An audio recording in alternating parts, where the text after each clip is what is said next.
Hello, everybody. Welcome into SportsDay Insider presented by the Dallas Morning News. I am Kevin Sherrington, joined by David Moore and Evan Grant. Fellas, we've all got our headsets on today. We look so professional. I like to look out there and see that. It's such a great sign. Well, David and I have long had headsets. We are long time. I'm the one who didn't have the headset. You're just calling attention to yourself. I'm just going to say I'm the unprofessional one. Up to now, I just didn't have my. Actually, I had lost them and found them in digging through some stuff the other day, and so here we go.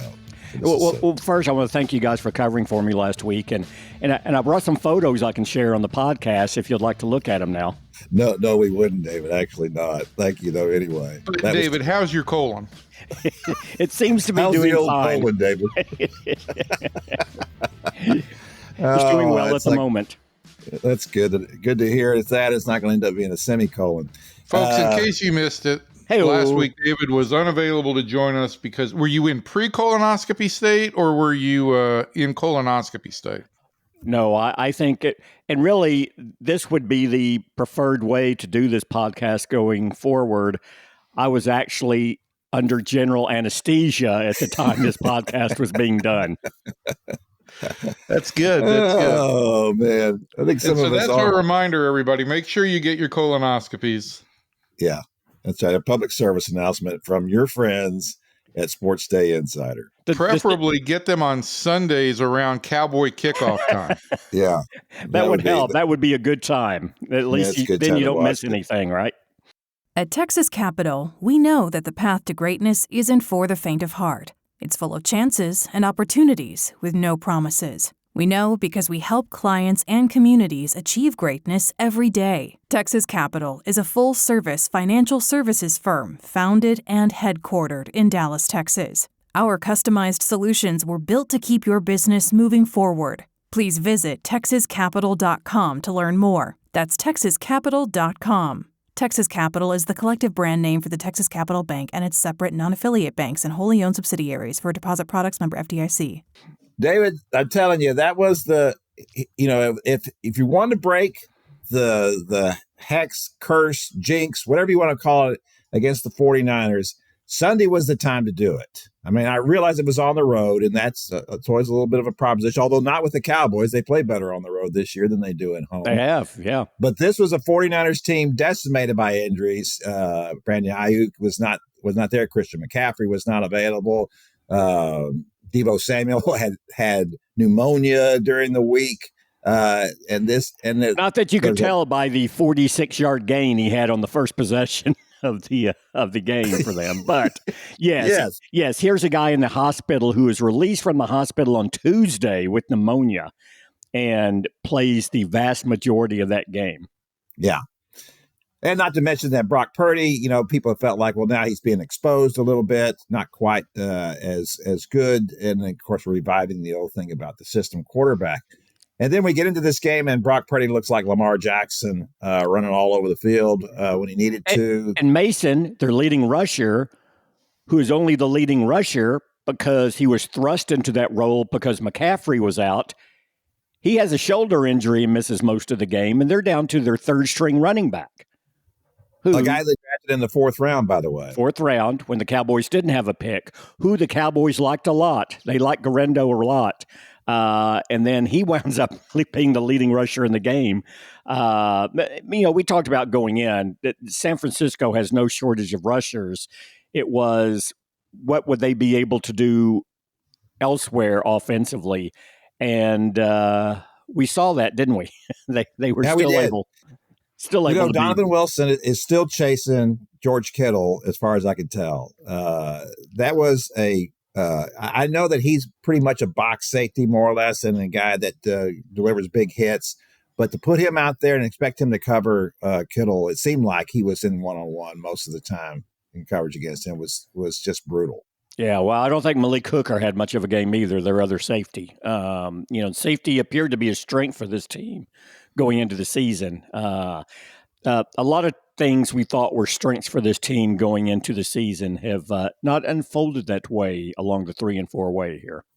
Let me ask you, we're going to divide this up and we're going to each take a little segment of something that we want to talk about in the game. But let me ask you about that specifically, David.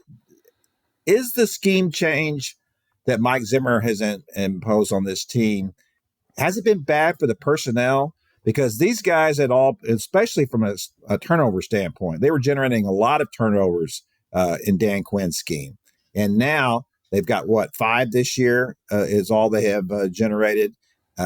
Is it possible that they're just not fit for the scheme that Mike Zimmer wants to run? Well, I do think there have been some schematic issues in the transition here that were maybe a little more accentuated than some people thought they would be. I still think it gets back to the basic. You can't lose your top 4 defensive ends who you projected to be your top 4 defensive ends going into the season and still be the same defense because you're generating no pressure. And to me, the domino effect defensively of a lot of what we're seeing is that because they get no consistent pressure on the quarterback, Brock Purdy has time to stand back there. And if he does have good coverage, what happens? He runs for 56 yards, which is more yards than Dalvin Cook and Ezekiel Elliott combined in this past game.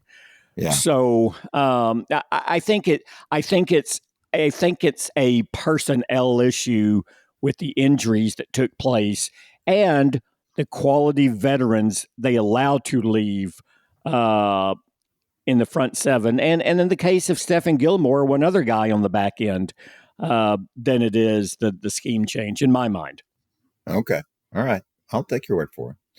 All right. We're going to divide it up now. We're going to take, each of us is going to take a topic that we want to talk about this game. And then we're going to talk about, let's just say this, Kevin. We each had to boil it down to a topic because there's so much wrong with the Cowboys. We couldn't all get to it all. So we got to boil it down here, right? Well, we do. But we're also going to spend the second half of the Cowboys segment of this podcast talking about going forward. We don't want to just spend all our time talking about the forward. Right. Because the future is so bright. It is. They are going to go forward. We've determined that. They are forced to do so by league rules.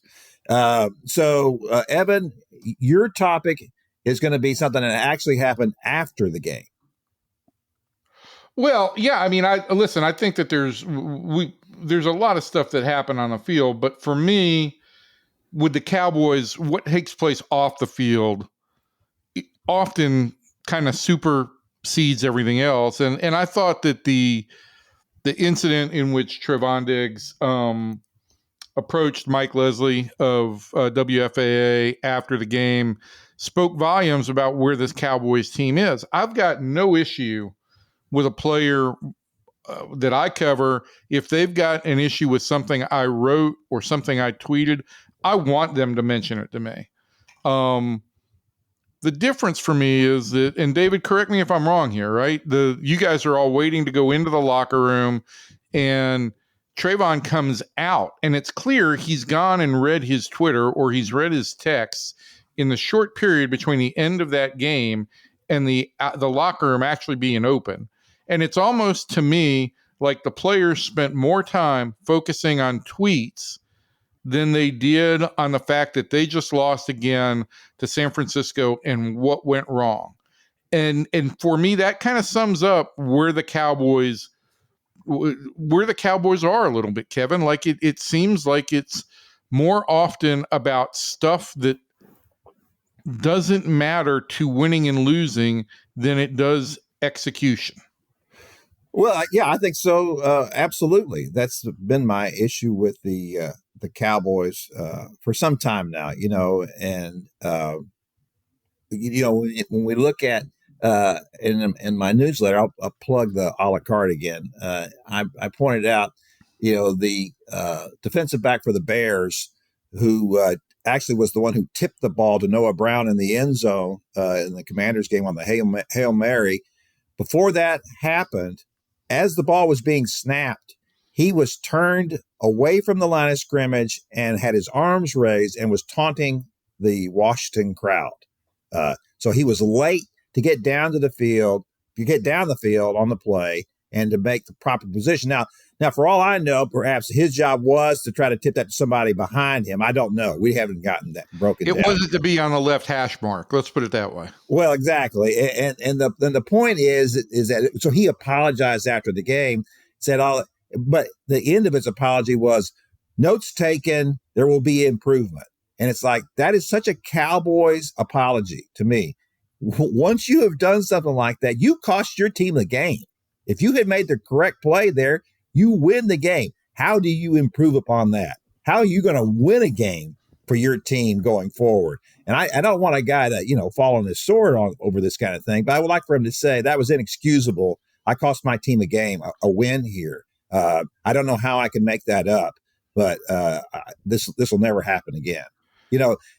There's just too much of a feeling like when you make a mistake, it's like, oh, my bad. I'll get it next time. No, I wouldn't even go that far. I think I think with the Cowboys too often, there's too much excuse making or looking somewhere else, right? I mean, we had that story last week from ESPN about how a lot of former players talk about the tours, and we could do a whole segment on that. And I think there is some validity to that invasion of privacy, but to make any of that public, it's just excuse making. This thing, again, to me, just points that the Cowboys' heads aren't in the right place. That, I think I think Tim wrote 2 weeks ago after the loss to Detroit that this is a team that comes across as entitled. And when you do that, when you take time from what is supposed to be the sanctity, the cooling off period, it is technically a cooling off period between the end of the game and when the locker room is open to the media. You take time out of that to come out and ask a guy about a tweet. That to me just lets me know that your priorities are not in the right place in that moment. Maybe it's just an emotional response because of this loss and because how things are going, but it was a bad look. And bad looks aside, there were a lot of bad things that happened on the field. I want to know what you thought about, well, I had a bigger issue with the running game overall, but I think you had a bigger issue with Dak and his inability to move. Well, funny you should mention that, Evan, because as we're taping this, it was right after Jerry's radio show this week, which included no fireworks, but it did include a comment about Dak running the football. And in those comments, Jerry says, well, we don't really want him doing that because we see here that at some point, these guys who run the ball a lot, they get hurt, just like Dak got hurt. And of course, point made and point taken. That devastating injury that Dak had was, in fact, on a run.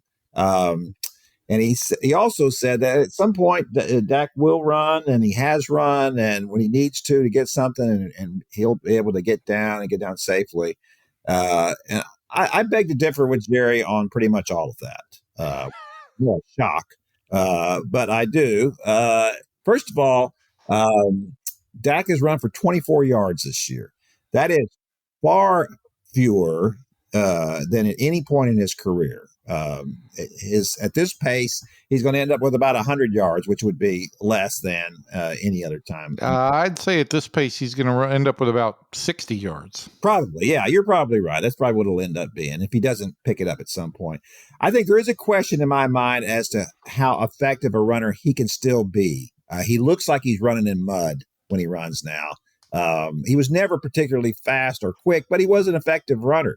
That's what made him a success early on. When he replaced Tony Romo, who at that point in his career was not running at all anymore, he enabled them to overcome some of the red zone issues they had at that time. And that's incredibly effective to have a quarterback who can do that in those kinds of situations. If you're saying we don't want you to run because we're afraid you're going to get hurt, I don't think that Dak is a good enough passer to make up for that. He's not a great pocket passer. He's not a tremendously accurate passer. We know all that. And so the thing that he brought to the table was the ability to take off every once in a while. He doesn't have to do it all the time, but as we noted of Brock Purdy in that game, there were times in that game where he took off and ran for 56 yards and was very effective. He kept those drives alive. Brock Purdy ran for as many yards as the Dallas Cowboys did. That's exactly right. Well, and more than twice as much as Dak has run all year. So to me, I've always said, I think it's just as dangerous to stand back there in the pocket and take a blindside hit as it is to run down the field and slide. Now, he did get hurt on a run. That is correct. But my point is that you're paying this guy $60 million a year. If he's not going to be doing the things that made him what he is, and the reason why you wanted to pay him $60 million a year, well, then you made a bad investment. If that's your thinking, is that we don't want you to run anymore. We're going to take away the thing that kind of made you successful in my mind. He's not Lamar Jackson. That's not who he is. But you have to be able to move a little bit, especially in today's NFL. If you have a quarterback who can't move at all, he better be Tom Brady. And how many of those guys are there still? None. So any quarterback in the league who's successful runs a little bit, is somebody who's probably capable of 30 to 40 yards a game if need be. And if he's not going to do that, I think that the Cowboys are going to be really in trouble going forward. David, what's your grievance? Well, I agree with that. And we should point out, it's not that he's just not running as much. Aaron Rodgers has more rushing yards as a quarterback this year than Dak Prescott. Yeah, how pitiful is that? I mean, you're talking an average right now of just a little over 3 yards a game. So go back to the issues this team has had on third and short. Him picking up a 3rd and 4 on the ground isn't even feasible anymore because he's not looking to do it. In fact, there were a couple of times in the San Francisco game, I thought on a 3rd and 3, he could have run and picked up a first and chose to make I would argue, an ill-advised pass. So, I don't think it's letting him get to his full complement of what he does as a quarterback. I can tell Evan's raring at the bit to add to that. No, I think, look, if you can't run the football with your running game and your quarterback is immobile and you're missing you're missing a significant portion of your receiving core, you're broken. You're not going to get fixed. It's just, they are what they are. And I'm curious, David, for me, there was a lot of talk about Dalvin Cook is going to be activated and Ezekiel's going to get more featured in the running game. Well, the running game averaged 2.9 yards per carry. Is there any hope for this running game this season? No. No. They made the determination to not address the area or address that position the way in which they did. And, my point all along was, look, I felt Dalvin Cook should be out there too, but I never considered him the savior of the position. I considered it more of a why not? At this point, why not? You've seen it's not working with these other guys. At least throw a variable in there and see if that gives you any sort of spark. Actually, I thought he looked fairly good his first couple of touches. Didn't have a nice reception. But once again, because of the score, the run game got away from them, and they didn't go back to it. We're talking about all these things. So, and again, they're all valid. And as we talked about, this is what you have on a bad team. There are so many things to address from one week to the next that you can only focus on. If you're a team, you can only focus on one or two. And often what you see is you'll see improvement in those one or two areas in the next game, but the other areas that are issues erode even more because you've been focusing on correcting, some. To me, I always leave it to it's like a car that's been left outside in a hailstorm, and you look at it afterwards, and you have 20 dents in the car. Well, you can fix 10 dents and go, hey, we've made a lot of progress. But you look at the car, it still looks pretty bad, right? Because there's still those 10 dents in it. And to me, that's a little bit where this Cowboys team is. And so I'm going to focus on, take a small step back, I guess, and focus on turnover ratio on this team.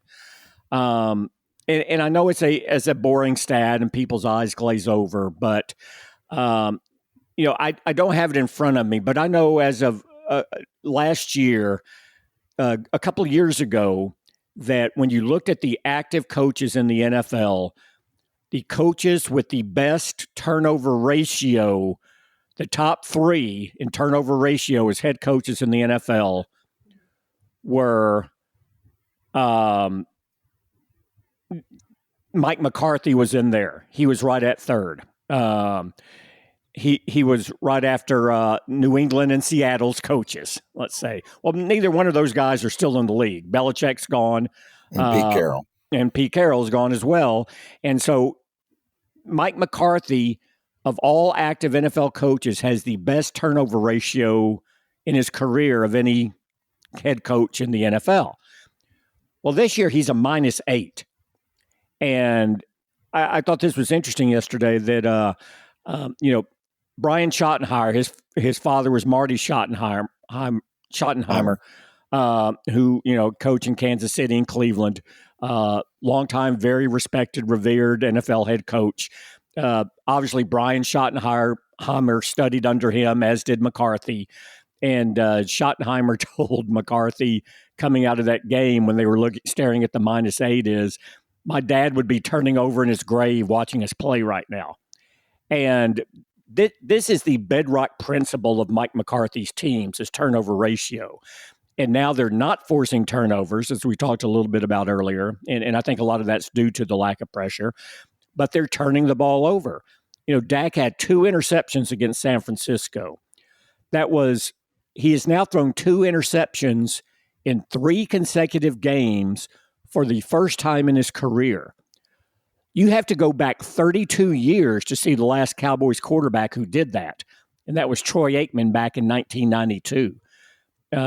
This team, no team is, you have to be a really, really good team to overcome that losing the turnover ratio on a weekly basis. And Dallas is not a very good team and is putting them under the line. Let's talk about that, since we're talking about history a little bit here and what can happen going forward and how do you overcome these things. One of the things that Dak pointed out after the game was that if you look at 2018, throwing off there, going too far back in history. 2018, the Cowboys started out 3-5, and so Dak said, "Look, we won 7 of our last 9 games, and we can do the same thing this year." Well, let's look at that 2018 season and see what happened. And that year was, of course, at the trade deadline, they acquired Amari Cooper, who completely overhauled their passing offense. It was a game changer for them. At that point, the Cowboys did not have a viable receiver. Everybody was at the end of their careers or very unproductive. And he was a tremendous pickup for them at the trade deadline. And that team made the determination going into that season that they could win with that Dez Bryant. They parted ways with Dez Bryant and felt they could handle the position by committee. It was going to be wide receiver by committee going into that season. This year, they determined it was going to be running back by committee going into the season. This committee thing's not working out for them, David. I think that's the point. Yeah, it's a good point. But also in that year, Zeke Elliott ran for, I think, 1,436 yards.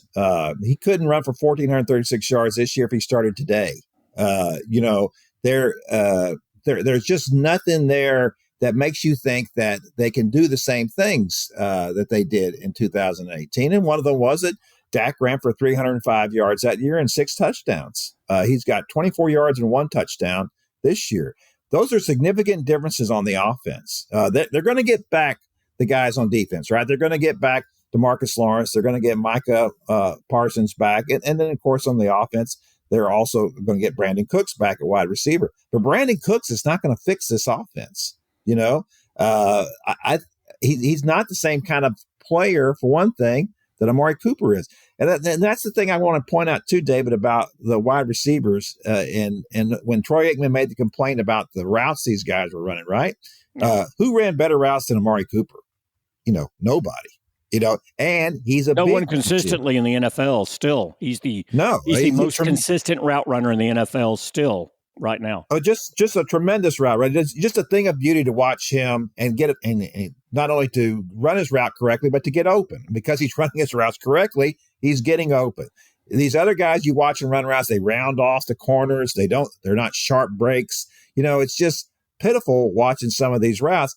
And Dak Prescott's first interception against San Francisco, look at the route that Kevontae Turpin ran compared to what it should have been. You're right. That's an issue in this right now. And then plus Kevontae Turpin is tiny. You're sending him down the field on plays. I don't have a problem with him being in the offense. Clearly, he's a very effective runner. And I'm not saying if you're small, you're no good, because, Tyreek Hill is pretty small, but he's pretty fantastic. But Kevontae Turpin doesn't run great routes, doesn't always know where he is. He's not big. And that explanation on the ball that he dropped, which was a perfect pass from Dak Prescott down the sideline, when he said, I thought I was out of bounds.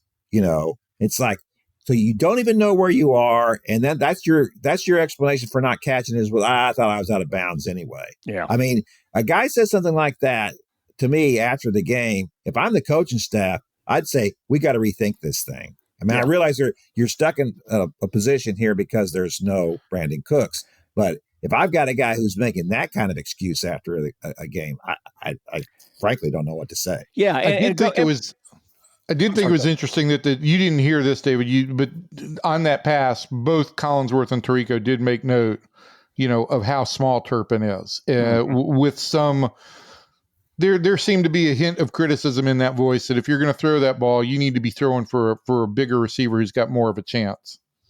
Yeah, and going back to Kevin's initial point here in 2018, yes, the Amari Cooper trade jump-started that team, and I'm still convinced that the Cowboys would not have made the postseason that year if they hadn't have made the in-season trade to acquire Amari Cooper. It just not would have happened. No question. But for Cowboys fans now saying this team, see, look at what happened in 2018 with Cooper, Dallas needs to do the same thing again. I say they can't, because you can't isolate it to one position. I believe their needs are so great now that one position, even if it's a running back that's going to make it. Now, I'm not saying they can upgrade the position, if they can get something and you're giving up something down the line, sure. But the expectation that a trade for one player is going to have the impact on this team that Amari Cooper did is completely unrealistic, because at that stage of the season, you could see really that the rest of that team in 2018 was good enough that if they just had a good, consistent passing game, it could all come together. I don't think you can look at this team and say, if they could just solidify this position, it's all going to fall into place, because there's just too much to fall into place. And I think you could almost narrow it down on what you said about 2018 a little bit more, that if they had one trustworthy number one receiving option, it wasn't a whole passing game. It was, you needed one piece to plug in. Here and then you get the other guy in their right spots, right? You get a lead receiver, and now the guy who's your lead receiver every third game goes to being your secondary guy or your tertiary guy, which is what he should be in the first place. And it just allows everyone to go into their roles. But this team just needs too much and is too far away right now to identify one position and say, this will do it. This will jumpstart us. All right, before we get out of the Cowboys segment here, I want us to say to David, because I have thought about this recently, is it within the realm of possibility that Jerry Jones knew that they were going to have issues this year? It's why he didn't renew the contracts on the coaches, and he wanted to see how it would play out, but he didn't want to do anything that was going to strap them. I mean, we know about the contracts coming up, right? And he's got to pay Micah Parsons, and so there were going to be, big deals coming up with, there was CD Lamb going into the year, and of course, Dak's contract. But is it possible that he thought, I'm not sure I really believe in this team, and we'll just wait to see what happens, and then that maybe then we'll end up with a better pick in the first round, and maybe we can revamp this thing for 2025? Well, if you're going to do that, why did you sign Dak Prescott to the contract you signed him to? I know. If you really wanted to go all in this season and you had questions about your ability to build a team around Dak Prescott, at what level of quarterback he was and what it would leave you, why would you do that? Now you handcuffed yourself. So yeah, I guess so. I'm just not sure. I understand it's a high wire act, but if you really want to do the high wire act, that's how you go about it. Yeah, I guess. I'm just trying to look for an explanation for all of this. I think at this point, Kevin, I don't look for Jerry being that nefarious or that sly. I just think Jerry's not that good of a GM. That's the bottom line. I mean, I think we've determined that over the last 30 years. I just don't know if we can always trust what he says. That's the thing. Oh, no, you can't. No, what he says, because he's always trying to rationalize and market the moment. Whatever their decision is, remember, he's always trying to market and make the moment as palatable as possible for the decisions that's marketing, he made. David. That's not vision. Oh, exactly. Yeah. No. And he's a great marketer. No question about that. Yeah. No question about that. All right, that's going to do it for the Cowboys segment of our podcast. We're going to move over now. We didn't even talk about their Murderers Row coming up. Oh, we didn't.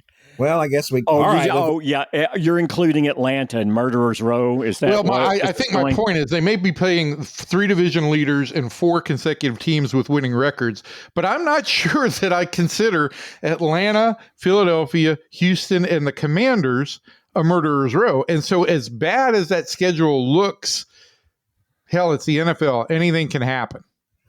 I will say this. I looked at the rest of this schedule, and the way I looked at it, of course, they're at 3-4 right now. I think 5 more wins is nearly there's no question in my mind that 5 more wins is the ultimate of what you could expect. That's as optimistic as you can be. That's as optimistic as I could get. It feels more like 3 to 4 wins to me. So now we're talking about, either you're talking a losing record if you're talking 5 more wins. Well, it's 8 and 9. Yeah, I'm not very good at math, but that's 8 and 9. So I think that I can't remember what I said before the season. Maybe 9 and 8. Maybe I'd say that.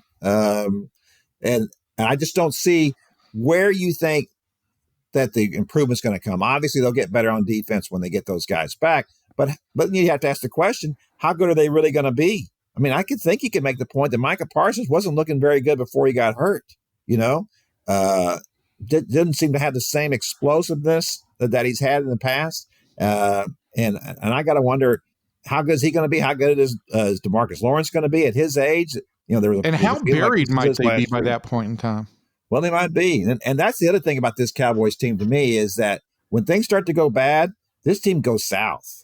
You can just see it in the body language, of players. And I'm not talking just about CeeDee Lamb, but there's lots of players on that team. When things are not going well, it looks like, oh, man, that's it. That's it for me.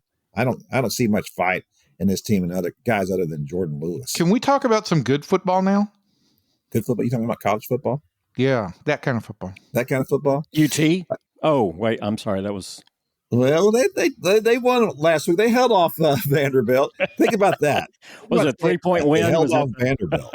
That didn't happen. Hey, a win's a win. Alabama would like to have held off Vanderbilt. So, Kevin, you're pissing off the A&M fans right now because you're burying the lead. You're pissing them off. Burying the lead. Those Aggies. I was down there Saturday. I tell you what, in the first half of that game, when they were struggling so mightily against LSU, Connor Wegman was the quarterback, and they just couldn't do anything. And Wegman looked lost at quarterback. And so in the third quarter, Mike Elko makes the change. He goes with Marcel Reed, and who threw 2 passes, completed both of them for 70 yards, and scored 3 touchdowns. There's the mark of a mobile quarterback. And then they played great defense in the second half, and they won that game handily over LSU. It was talk about 2 distinct halves of football and the differences between them.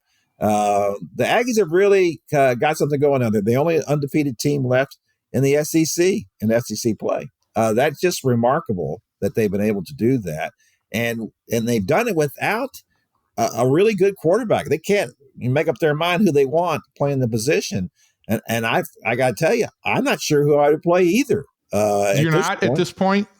No, I mean, Marcel Reed he is a great kid. Everything he said after the game was about, he's a team first kind of guy. And he told Connor Wegman after the game, hey, I got you on this. And then he said, he's my brother. He's my teammate. He's a guy that is not pushing for the job, is not, going to complain about it, enter the portal, any of that kind of stuff.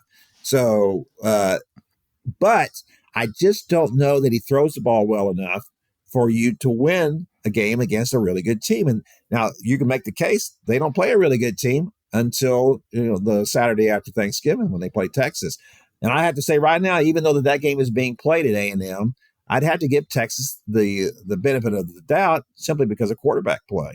Now, Garrett Nussbaum. Not based on the last game. Not based on Ewer's performance against Georgia. I wouldn't, Well, Garrett, no question. He didn't play great, but Garrett Nussmeyer, who's from Flower Mound Marcus, he played a great game in the first half, and he's probably a first-round draft pick. And then the second half, he got picked off 3 times. So he really forced some passes in the second half. They were really bad. He forced some balls that he shouldn't have forced. He believed in himself a little too much. I don't know, Quinn Ewers has made mistakes like that, and he threw 2 interceptions against Vanderbilt on Saturday. He has done that more often in the past than he probably needs to. I still think though that's better quarterback play between him and Arch Manning. Those 2 quarterbacks are better than Connor Wegman and Marcel Reed. So I would give Texas the advantage on quarterbacks. Texas has got a little tougher schedule, I think, left than A&M does, but it's really shaping up to be quite a finish here in the first year of the expanded playoffs with 12 teams, as well as Texas and Oklahoma joining the SEC and making that a larger, more dangerous league. It's really been a fun year in college football. I was not expecting all of this, frankly. I was not expecting to ramp up the regular season play. Everybody complained about that and thought, this will just devalue the regular season with these 12 games. Well, how devalued does it look? I mean, it's never been more fun or exciting to watch, in my estimation. It's made every week must-watch TV. And again, I go back to Kirk Herbstreit's assertion that with the transfer portal and NIL, that the great teams are not quite as great as they once were because they've lost a level of depth. And that level of depth with some experience has gone and lifted up some lesser teams. And, there's no better case than Vanderbilt in that situation. And playing Vanderbilt is no walkover. It's not a walkover win. South Carolina is a better team, as Oklahoma learned in the last 2 weeks. I do think that the college football season it's been a grand stage to this point so far, and I hope it remains as such. And this week's big game is Penn State, Ohio State, which is the rare non-SEC matchup that matters. Yeah, I think that I was not sure about Penn State, but I'm more of a believer now. I don't believe in Ohio State as much. I picked Penn State in that game. And it'll be interesting to see how that turns out. I think right now, to me, Oregon is a true number 1. They got a really good quarterback in Dylan Gabriel, and they're playing very well. And I think that they're probably going to end up being that top seed. But I tell you, after defensively, that, how do you feel they stack up? Defensively, how do you feel they stack up with some of the other teams? I think that they're typical of West Coast teams. They don't play great defense, not as good a defense as the SEC. But in the Big Ten, I don't think the defenses in general are as good as they are in the SEC. They're not as quick in my mind. Not as quick, and usually not as big. And to me, that's the big difference this year. When people make that argument about the whole undefeated team argument, those are the teams that deserve to go forward. And if you're undefeated, then and you're playing in the ACC. If you're Miami, let's take Miami for instance, right? Cam Ward's terrific. He's an exciting player. He's done a great job for the Hurricanes, but they can't stop anybody. He's constantly having to bail them out. And I think if Miami were playing in the SEC, they'd have 3 losses by now. And as long as we're on the ACC, we should at least mention that there is an ACC showdown that matters this week as well, with Pitt and SMU. Right in town between Pitt and SMU. How about that? Yeah, that's crazy. They have, the Mustangs have kind of taken that league by storm here, and they've done very well. I think that, they would struggle with Miami because of what, as I said, of Cam Ward and what he's able to do, and maybe Clemson too. But they have done a great job this year, and it's going to be fun that they have that game this Saturday against Pitt. I think they'll beat Pitt. I think they're better. So I think this is going to be a really interesting time here going forward. It's going to be really difficult for SMU to make the playoffs. I think they're probably just going to be one team from the ACC, and I think that'll be Miami. It'll be the playoff will be full of SEC teams. It's kind of pitiful that in the Big 12, the candidates for the playoff do not include a Texas team. And that is really sad when you look at what's happened here with the loss of Texas. But is it surprising going into this season? What we thought going into this season? Not at all. There was a possibility for maybe Texas Tech to rise up and do something, but they've kind of been all over the map and really struggled this year. TCU's really struggled. The crazy thing is that Baylor's playing better now with Dave Aranda, and I'm wondering now if they're going to play just well enough and finish just well enough that they decide not to fire him, and then they'll learn that maybe that was a mistake after that. At some point, Dave Aranda is a great guy, a lot of character, but I just don't know if he's really a head coach. He's a very kind of complex individual, maybe a little too much so for a head coach in college football. So I do think I need to point this out, that the SMU win over Duke was the second occurrence in the last 20 years in which a team with a -6 turnover margin in a game won a game. So it's kind of the fluke occurrence that you have to be something of a team of destiny. And I'm not suggesting by any stretch of the imagination that SMU is the national team of destiny, but certainly within the ACC picture and their first year in the ACC, if they were to make the championship game, that would be a significant development. Sure it would. But, that's what TCU was a team of destiny 2 years ago, right? Yeah. And then got just mauled in the national championship game against Georgia. Yeah, I don't see SMU quite getting to that level. No, I don't either. They're not going to get the opportunity just because of the, like I said, they're only going to get one team. They'd have to beat Miami or Clemson without a doubt. Yeah, so it's going to be very difficult for them to do that. But the opportunity is still there. They're making the opportunities for themselves, and that's been fun. That's the thing about this year that I didn't see coming either. I did not see the Aggies performing this well. I thought they had a chance to be a decent team. I believed in Connor Wegman more going into the season than I do now. He has just not shown himself to be the quarterback he looked like in the first 4 games last year before he got hurt.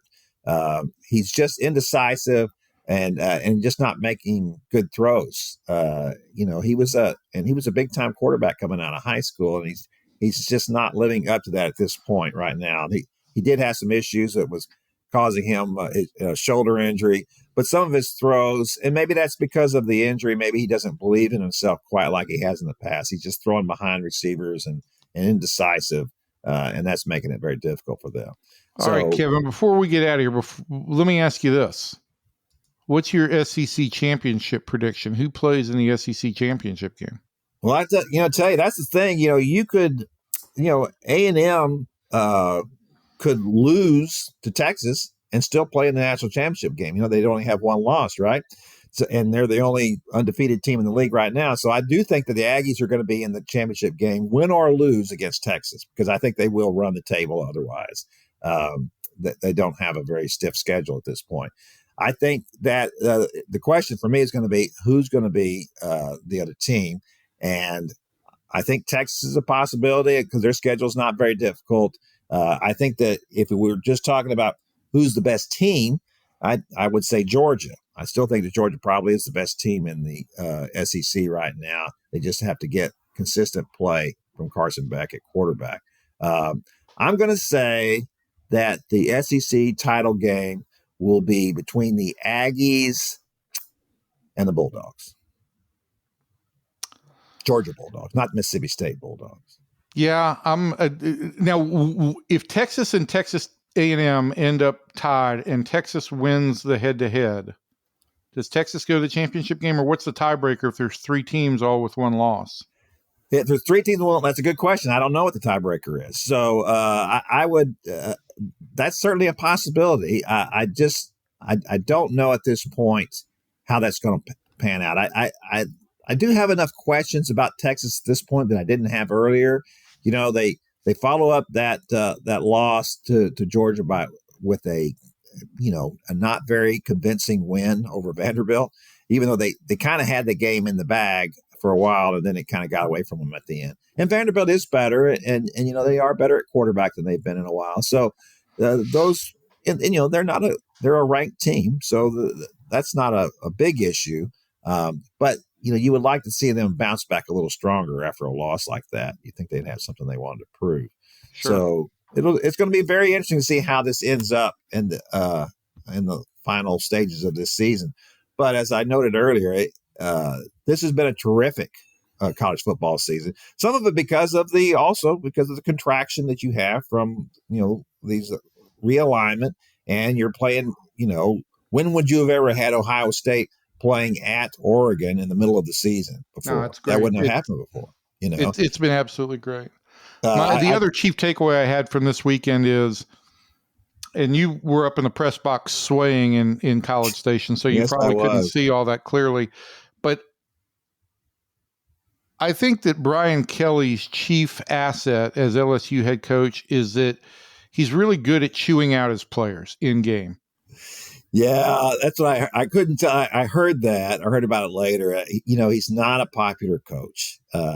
People at LSU, even before that game was over, I was looking on Twitter, and LSU people were complaining about him. It was a strange hire for LSU to hire Brian Kelly.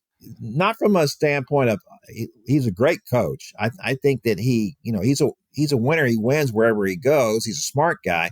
It's just the personality and the way that he handles things. He's got a little bit of Gary Patterson in him, and I don't think that thing flies anymore.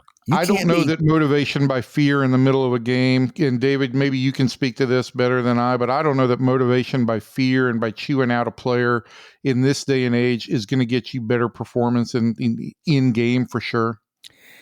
There are generational teaching approaches that change over time and are more effective based on where the culture is and what's accepted. And the coaching by fear image that was so prevalent when we were growing up, especially in football, is just not there anymore. And it's not just, and even if it does work to a certain extent in the moment in games, you're not going to win recruiting wars with it. You're just not. For sure you're not. And it's not just the players who aren't going to want to be part of that. It's going to be their families are saying, no, we're not going to put you in that situation. No, you can't do that anymore. I will say this, and that was something I'm going to write this week in a column about Mike Elko, is that one of the players after the game was asked about Elko's impact on the Aggies this season. And he said, when he walks into the room, everybody sits up, and everybody's ready to listen because this guy knows football and they respect him. It's not fear, it's respect. Yes. And I think that's what he has been able to do there today. And I have to say, I was not crazy about the hire, when they did him. It sounded to me like they were just doing the same old thing they want to do. We want an Aggie kind of guy because he had been there before as a defensive coordinator. So they knew him, and that's why they wanted him to come back. And but I tell you what, he's really done something there. They got a great defense. They're playing very well. If they had a really effective quarterback now, for all I know, they could run this thing anyway. But they'd really be something if they were getting great play at quarterback. Now this team would be, it would blow the minds off Longhorns if in their first year in the SEC, Texas A&M finally makes an SEC championship game. I know the whole thing is so crazy. It was like. First, we were all thinking that this is the Aggie nightmare. Texas comes into the SEC the first year and they dominate it. And then all of a sudden, right in the middle of the season, it's like, oh, no, it's flipping. I've thought about that poetic justice and how that would play out. It's that would be quite the storyline. Well, it's going to make for a great football game on the Saturday after Thanksgiving. I'll say that. I'm looking forward to that. I'll be down there for that one. And that'll be a lot of fun. People are going to lose their minds for that game. And I tell you what, I wrote that I almost needed Dramamine just to type that column from Kyle Field the other day, and that was not an exaggeration. The constant bobbing of that press box, I tell you what, after a while, it starts to get to you a little bit, and that thing is going to be moving on November the 30th. I'm predicting that for sure. All right, that's going to do it for our podcast this week. We thank you for coming in and listening. We'll be back next week to see if, the Cowboys could win a game and maybe make something happen. Oh, sorry. We can start talking about baseball offseason then, because the World Series will definitely be over, as if it's not at this moment. But it is almost for the Yankees. Yeah, well, you're down 3-0. It's over. You're not winning 4 games. Well, you might win 1 or 2 or maybe even 3, but you're not winning 4 games. There's never been that happen in the World Series. So, and listen, I mean, Freddie Freeman's on a heater right now, and it's been fun to watch. So we will talk about Rangers next week and what inactivity they will do during the offseason. Yes, that's correct. So from everybody in here to everybody out there, thanks, and we'll see you next time.